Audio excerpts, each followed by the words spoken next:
ఎదిగే పిల్లలకి ఈ రెసిపీ రోజుకొక్కసారి కొంచెం ఒక చిన్న కప్పుడు చేసి పెడితే చాలా హెల్తీగా ఉంటారు. బోన్స్ హెల్తీగా ఉంటాయి.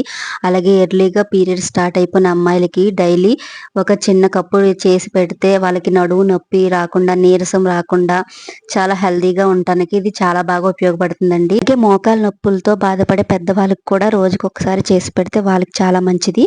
2 కప్పుల పొట్టు ఉన్న మినపప్పు తీసుకుని ఇలా మూకుట్లో వేసుకుని దోరగా ఫ్రై చేసుకోవాలి. ఒక 60% ఫ్రై అయిన తర్వాత రాగులు ఒక గ్లాసు నువ్వులు వేసుకుని సిమ్‌లో పెట్టుకొని మాత్రమే ఫ్రై చేసుకోవాలి. ఇవన్నీ కూడా చక్కటి మంచి ఫ్లేవర్ వస్తుందండి ఫ్రై అయిన తర్వాత. అప్పుడు స్టవ్ ఆఫ్ చేసుకొని ఒక ప్లేట్‌లో వేసుకొని చల్లారబెట్టుకొని, చల్లారిన తర్వాత మిక్సీ జార్‌లో వేసుకొని ఒక 4 యాలకులు వేసేసుకొని మంచి ఫ్లేవర్ కోసం మిక్సీ పట్టేసుకోవాలి. ఈ విధంగా పొడిలా చేసేసుకొని ఒక ఎయిర్‌టైట్ కంటైనర్‌లో స్టోర్ చేసుకోవచ్చు.